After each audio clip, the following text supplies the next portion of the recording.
Hello everyone, this is Sir Gantelot back again with lesson 2 of my course in how to use Microsoft Project 2016.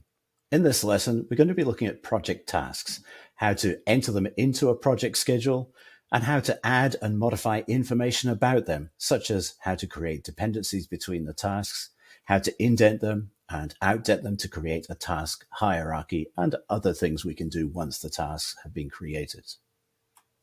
If you find this lesson and other lessons in the course helpful, then please do the usual things that you get asked to do, which is like the lessons, subscribe to the channel, and enable notifications by the bell icon there. Do let other people know about the course as well.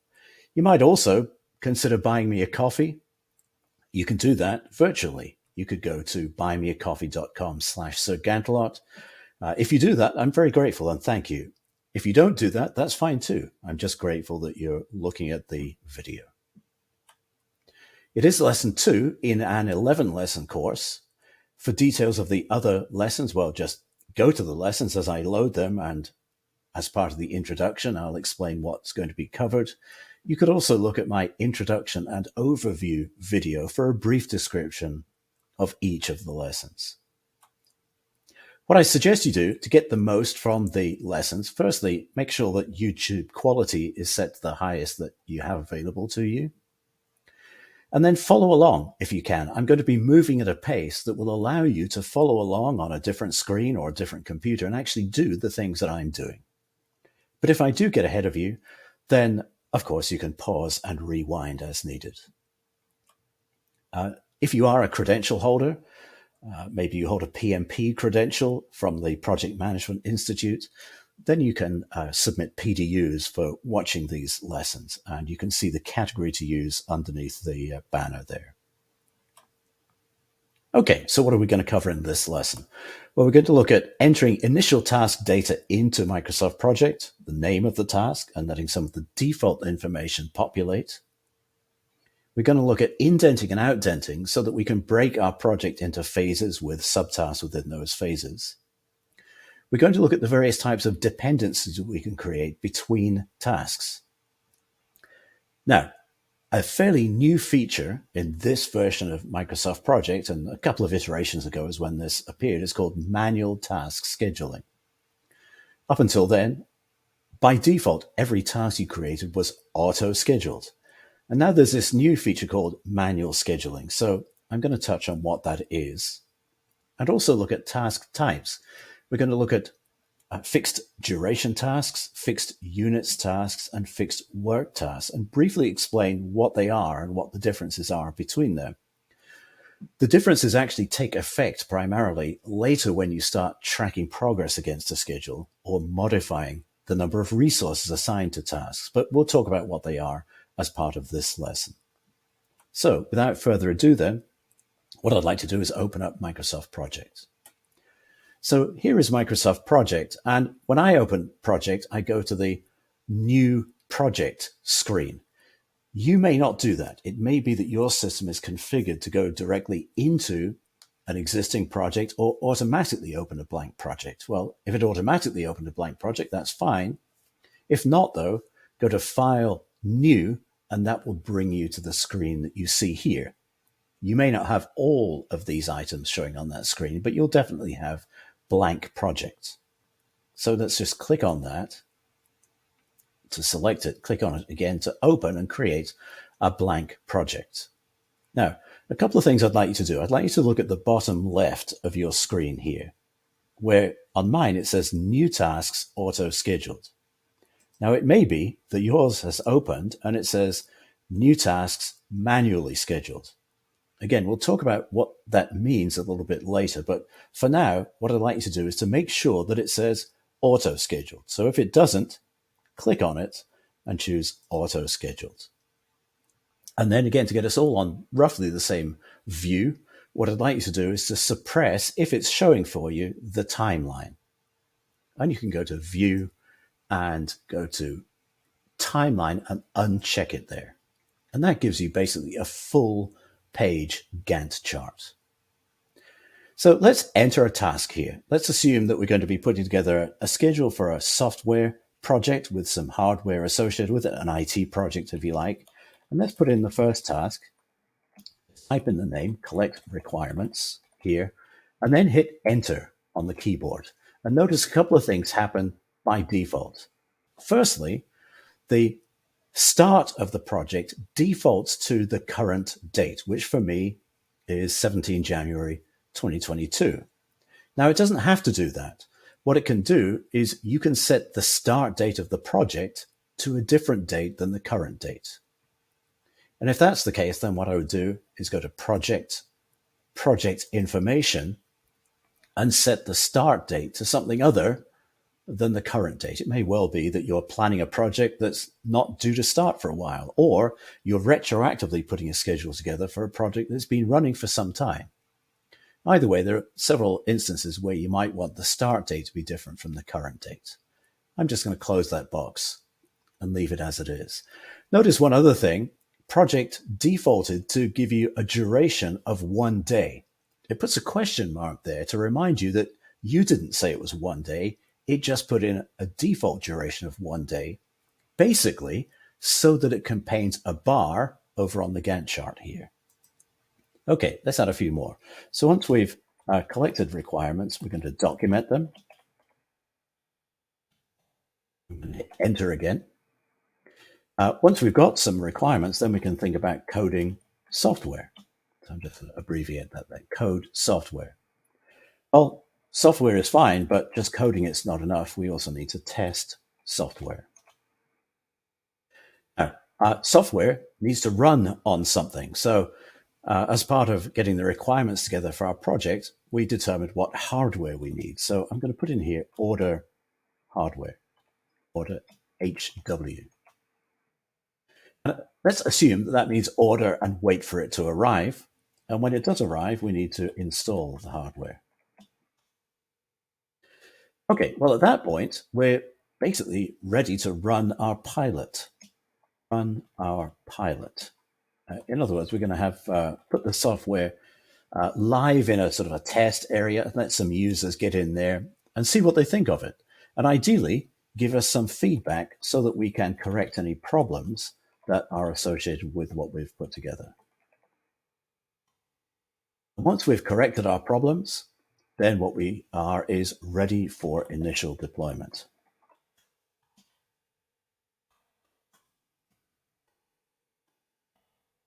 So, ready for initial deployment. Okay, and you'll see that in every case, the same thing happened as when I did the first task there, collect requirements. They all defaulted to start today, and they all defaulted to have 1 day question mark. So here's what I'm going to do. I'm going to firstly put in some actual durations in here. For collecting requirements, I'm going to hit 2 and then hit the enter key. And notice it assumes I mean 2 days. And it takes away the question mark because I entered that information. Let's look at document the requirements. Well, what I could do is instead of saying 5D, I could say 1W for 1 work week. And it's the same thing as saying it's 5 days. But I don't actually want it to be 1 week. What I want that one to be is actually 1 day. Now, because I'm entering 1 day, I have to put 1D this time because it would think it would still be wanting to go with 1 week. 1 day. Coding the software, I think we'll go with 4D for that, for 4 days. Testing the software, let's go with 3D. Ordering the hardware, I think 3 days to order it and have it delivered from our vendor. And again, because I'm just putting in numbers, if I just type 3 and enter, it assumes I mean 3 days.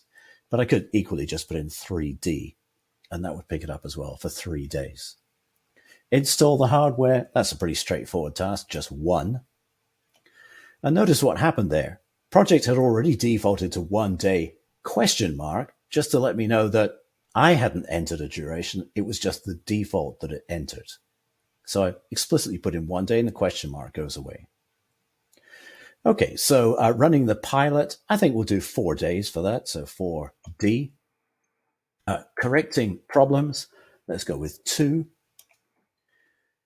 Now, something being ready is not really a duration, it's a point in time. So what we're going to do with that is enter 0.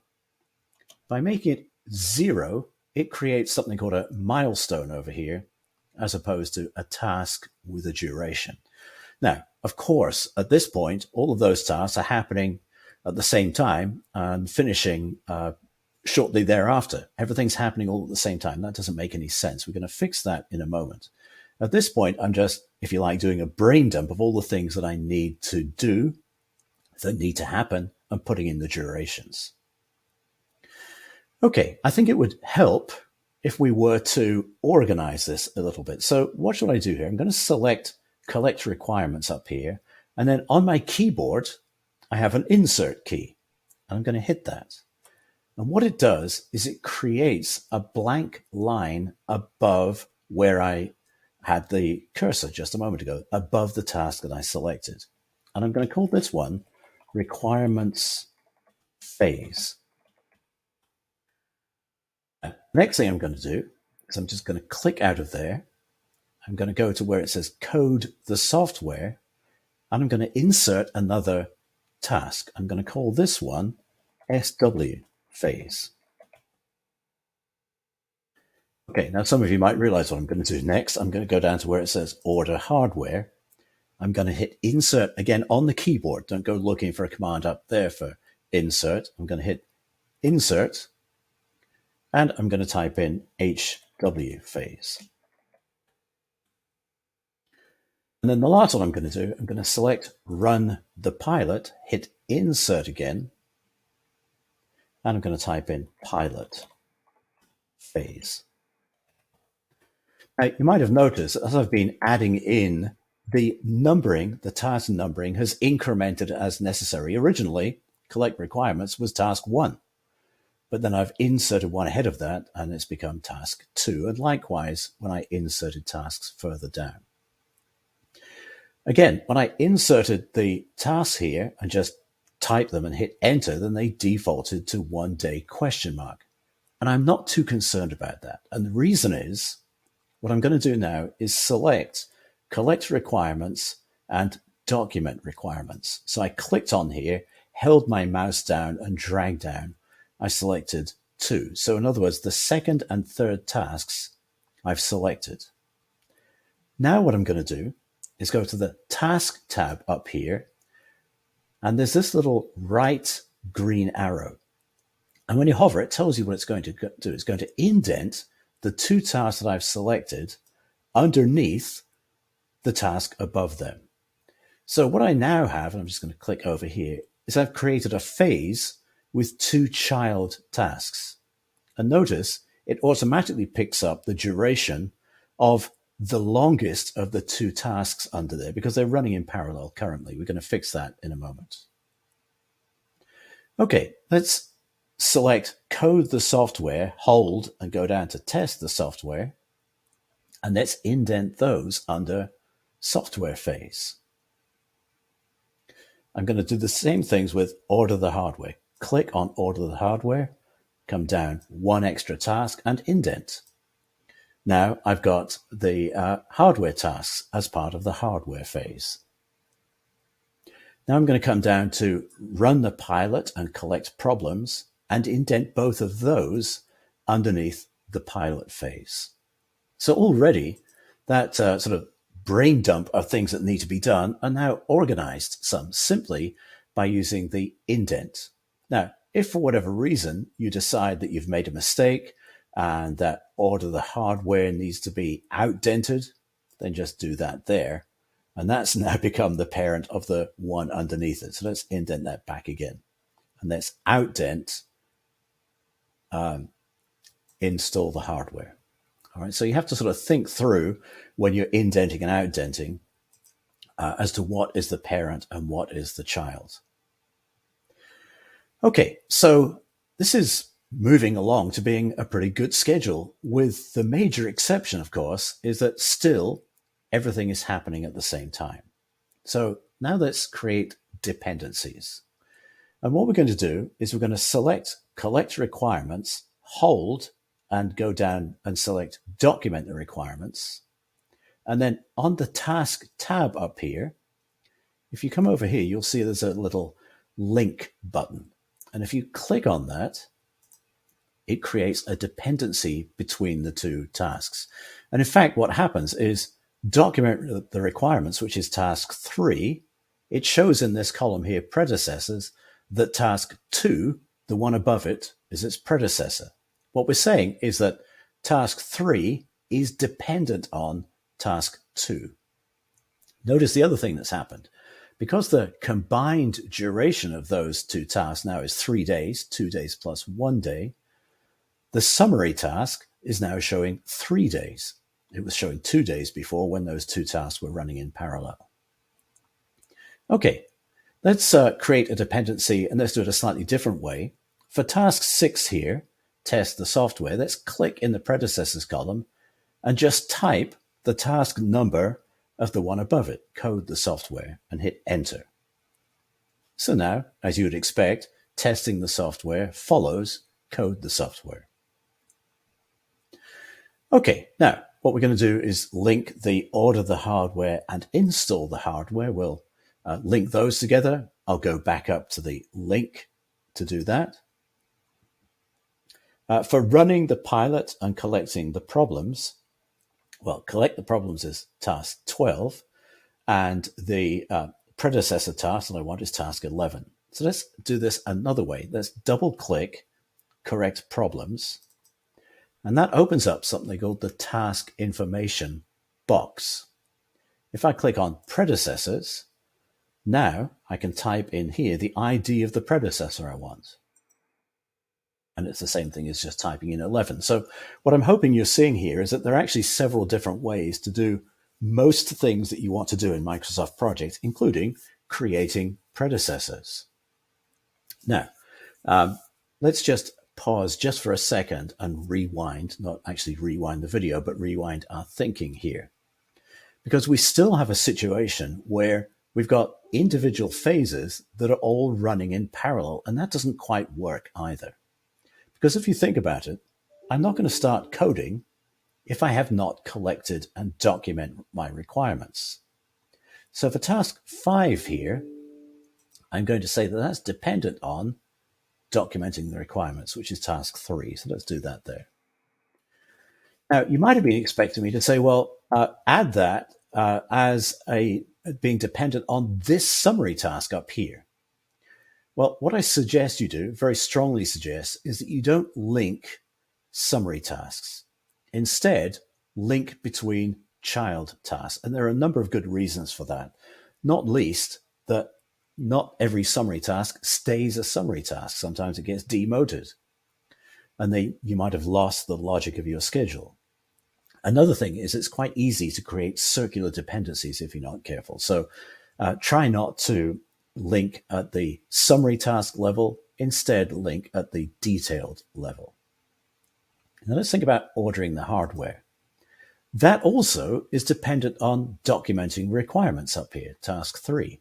So I'm going to put 3 in there. And notice as I do these dependencies, it pushes tasks to where they can start based on that logic. And so you'll see here that document the requirements, task 3, there are actually 2 tasks which have that as a predecessor. And there's nothing wrong with that. Tasks can have multiple other tasks that treat them as predecessors. Also, you can see that tasks can have more than one predecessor in a moment. Okay, let's look at run the pilot. Well, that really depends on 2 things. We're not going to run the pilot until we have got the software coded and tested and the hardware to load it onto. So what I'm going to do is make this dependent on, as I said a moment, 2 other tasks. I'm going to make it dependent on task 6, that the software is ready, and I'm going to put a comma and also make it dependent on task 9, the hardware being available, and I'm going to hit enter. Here we see a situation where a task has 2 predecessors.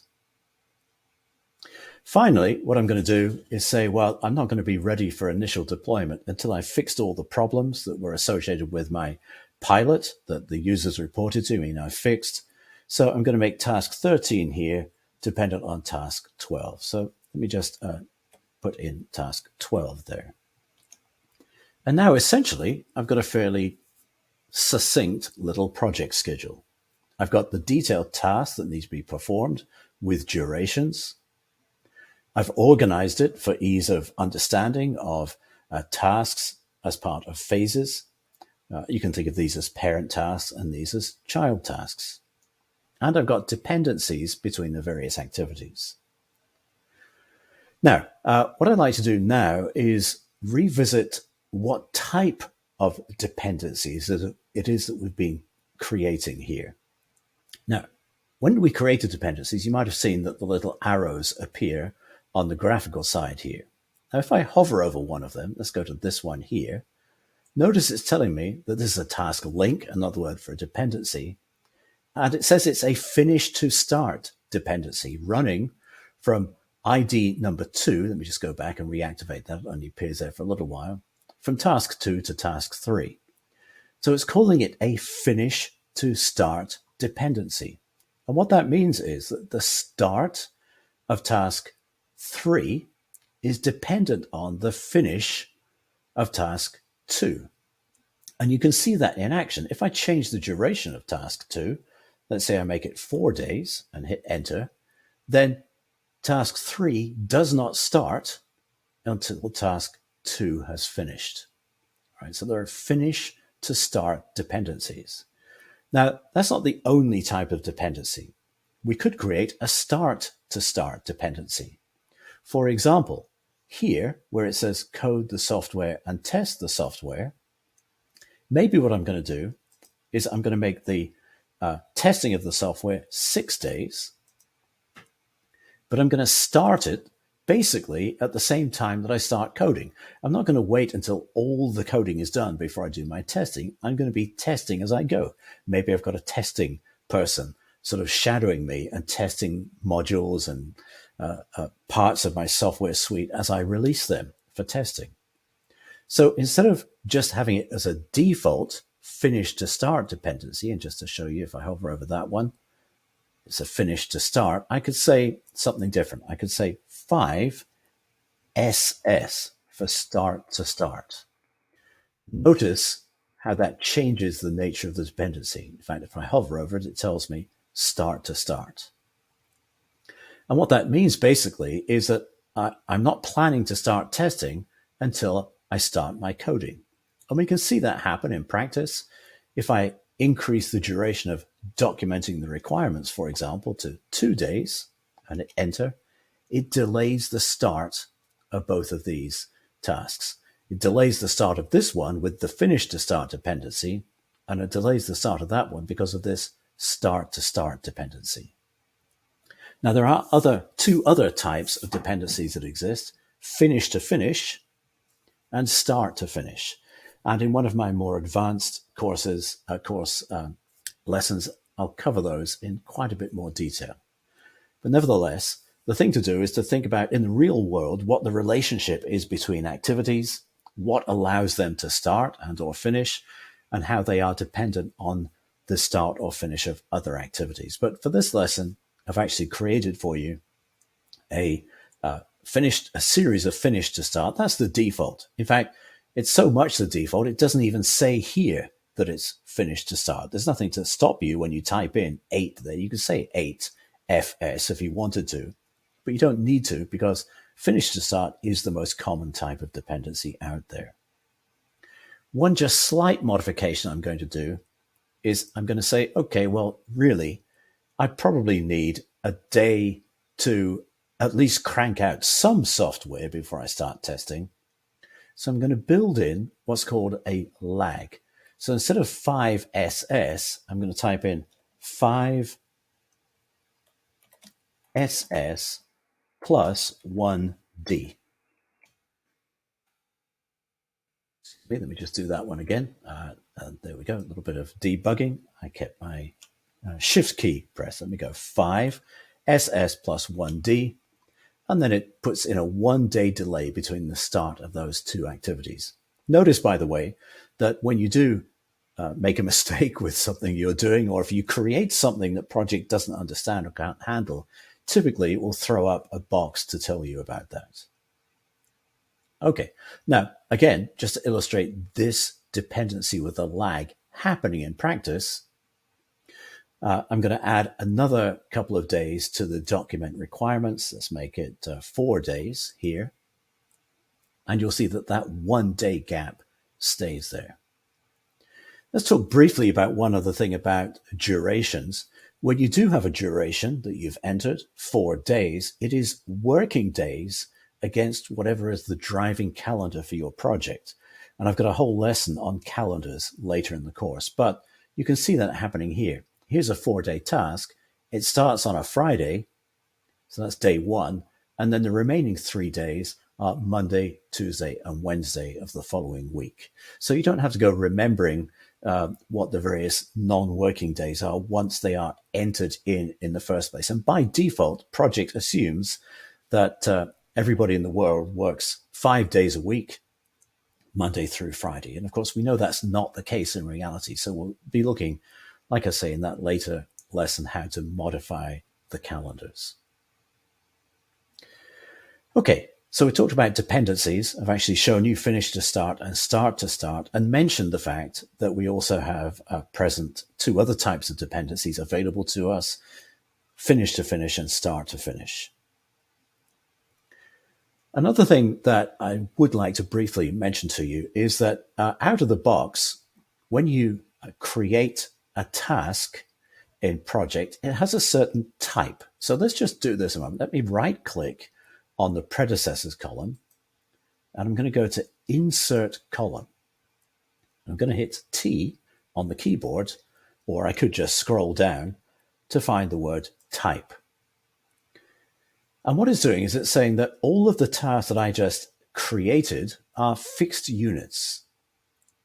And what that means is that subsequently, when I assign resources, project is not going to arbitrarily change the number of resources assigned to tasks for me. Now, that might sound a little bit strange, but notice that the requirements phase and all the other phases have defaulted to fixed duration. As soon as I made them phases or parent tasks, they became fixed duration. Now, that does not mean that the duration cannot change. For example, if I change document the requirements, note currently the phase is 8 days, but if I make it 5 days, then as you would expect, the phase becomes 9 working days because it's 4 days plus 5. So fixed duration doesn't mean that you cannot change durations. What it means is that project will not change durations for you. Now, what that means basically is that if I were to say collect requirements and assign 3 requirements analysts to that task, and then subsequently change the number of requirements analysts, project would do some calculations for me and say, well, more people can get the work done quicker, less people will take longer. That may not be what I want to happen. So if you don't want project to be changing durations for you, what I would suggest is that you change all of your tasks to fixed duration. Again, doesn't mean to say that you cannot change them. Notice what I'm doing here. I'm dropping down with the fill bar. It's a bit like using the fill bar in Excel, but not exactly the same. So I'm going to hit drop down here, make it fixed duration, and I can do the same here. Now, if you want to quickly change everything, what you could do is you could select this little square at the top left, which is a quick way of selecting everything. You could also do Control A to select everything. And then on the task tab up here, click task information. And that will call up multiple task information. It allows you to modify all of the selected tasks together. And you could click on advanced. By the way, if you ever see the word advanced in a Microsoft product, it's not really advanced. It just means here's some more stuff that you can do. So let's click on there. And for task types, let's make them all fixed duration and click OK. Now, again, doesn't mean that you cannot change the duration of them. And to prove that, let's make install the hardware 2 days. There you go. It let me do it. But it means that subsequently, especially when we start tracking progress and getting our schedule ready to baseline and get our resources assigned, as we make changes to the number of resources working on tasks, project will not try to helpfully change durations for me. But of course, if you want that to be the case, you could make the tasks fixed work, for example. And then if you add resources, project will reduce the duration because more resources can get the same amount of work done in less time, typically, but not always. So once you start experimenting with some of these fixed work, fixed units, fixed duration, then how you use them really depends on what the nature of your actual project is and how you're going to move forward with it, what the nature of the tasks are. Are they tasks where if you add resources, they will take less time? For example, coding the software. Maybe getting a couple of extra coders might get it done quicker, but it depends on my project whether that's the case. On the other hand, ordering the hardware, it's probably going to take 3 days for the stuff to get delivered. Doesn't matter how many people I've got standing looking at the computer screen with the order on there, it's still going to take 3 days for the things to appear. So understand your own project and experiment with some of these and look to see the extent to which they respond as you make changes, primarily making changes to the number of resources doing the work. Okay, one last thing to talk about then is manual versus auto scheduling. And I talked about task types before manual versus auto scheduling because it made a little bit more sense to do that. But notice, let's just go down one line here. I'm going to add another task. I'm going to call it another task. You know what happens if I hit enter at this point. It defaults, gives me a duration of 1 day question mark. It defaults to start today, and it goes back to that default of fixed units, by the way. And if I scroll scroll back towards the beginning here, you'll see that task paints a little bar on the screen for me on today's date. Out of the box, project is configured so that this thing called task mode is one of the columns visible. Now I could hide that, and typically I do. I could right click and go hide column, but I'm not going to do that. And the reason for that is that I want to show you what happens if I change that task. I'm just going to change that task to manual scheduled. It's got a little indicator. So this indicator is a manually scheduled task. This indicator here is an auto scheduled task. And you remember I changed the default to be auto scheduled. Let's leave that as auto scheduled as it was when I created it. And what I'm going to do now is come down and make all new tasks manually scheduled. So that this new task here, when I create it, is going to be manually scheduled. And let's see what happens when I type in the name of that task. So I'm going to say manual task and hit enter. Now, you know what happens when I hit enter before. When it was auto scheduled, it defaulted to 1 day question mark to start today, and it painted a bar over here. But because this is manually scheduled, when I hit enter, nothing happens. Nothing happens at all until I start telling project more information. So for example, let's put in the start date. Let's drop down there and make it start tomorrow. Now, that's all project does. It just indicates the start date. Now let's come in here and put in a duration. So let's go 4D. And now I've given project enough information to paint the bar. Well, that's strange, isn't it? Let's put in another manual task.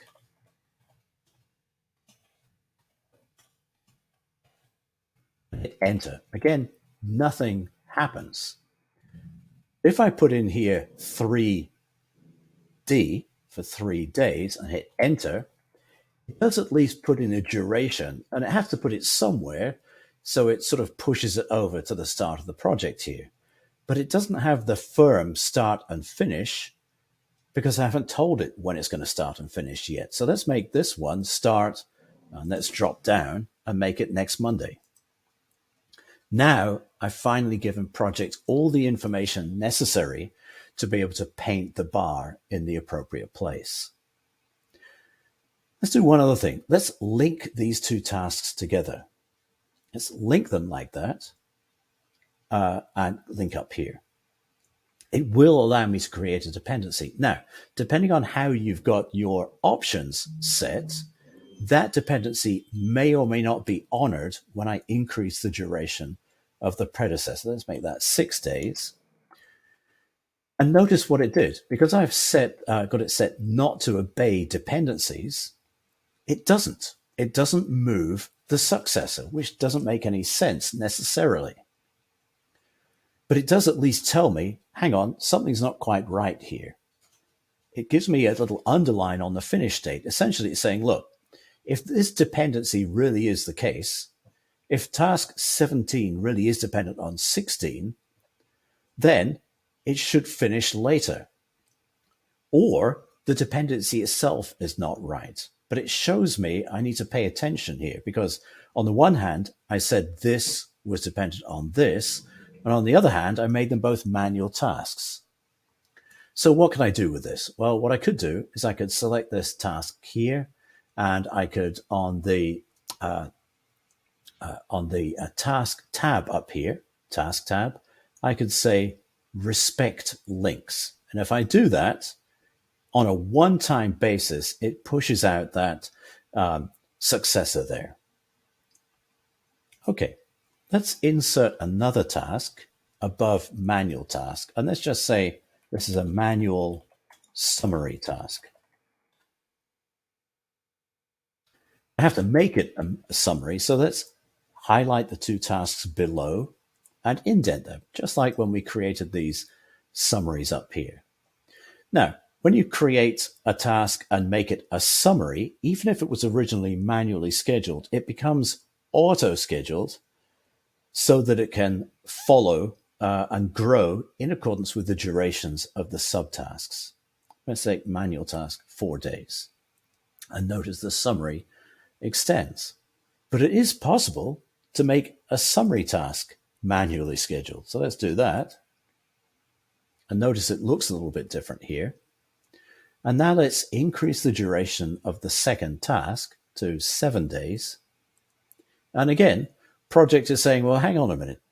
You've got a manual summary duration of 10 days, but that's not quite right, because the two child tasks, if you add them together, that's 6 days and 7 days, that should be 13 days. So again, project is saying, well, there's something that I don't like here. So what would you do at this point? Probably what you would do is say, you know what, let's make that summary task auto-scheduled so that it will keep pace with the child task. But again, not necessarily. So what's the purpose of all this manual scheduled stuff then? Well, it's supposedly there to make it easier to transition from using something like Excel to manage your projects to using project itself, Microsoft Project. I don't necessarily agree that it has achieved that. People who've ever used Microsoft Project in the past at all are pretty much confused by manual scheduling. And I don't think it really necessarily makes things easier for people who've not used Project before either. But you may completely disagree with me, in which case, if you think manual scheduling is helpful, go right ahead and use it. Where I actually do find it relatively helpful is on occasion I've said, okay, at this point, all I know about my project is I've got some major phases. So I sort of pin them in time. I say, well, I'm probably going to be doing requirements for the rest of this month, and then I'm going to be working on software for the next 6 weeks after that. And I would actually create manual summary tasks, then start feeding in underneath there all of the detail to see if I need to modify the phasing a little bit. And then when I'm happy that something is doable and achievable, I would turn everything into auto-scheduled tasks and then move ahead from there. Okay, so let's just show you how I can get rid of that stuff down there. I'm going to select 4 tasks. all of that manual stuff down there. I'm going to right click and I'm going to go to delete task. Okay, so that's about where I wanted to get in this lesson for you. Let's just recap what we covered. We looked at entering initial task data. We indented and outdented to create phases, basically a task hierarchy. I looked at task dependencies for you, finish to start, start to start, and also told you about finish to finish and start to finish. We then looked at the task types here, fixed duration, fixed work, fixed units, and then we came back and took a look at what auto-scheduled versus manual scheduled are, the basic differences between those two. Okay, just a reminder, there are other lessons in this course. Do feel free to take a look at those. And for any lesson that you find helpful, then please do like it, let other people know about the existence of the course and the lessons within there. And again, if you feel like fueling my caffeine craving by buying me a coffee virtually, I'd be very grateful. And either way, I'm just happy that you've watched this video. And if it's been helpful to you, then that is reward in itself. So thanks again. I'll see you at the next lesson.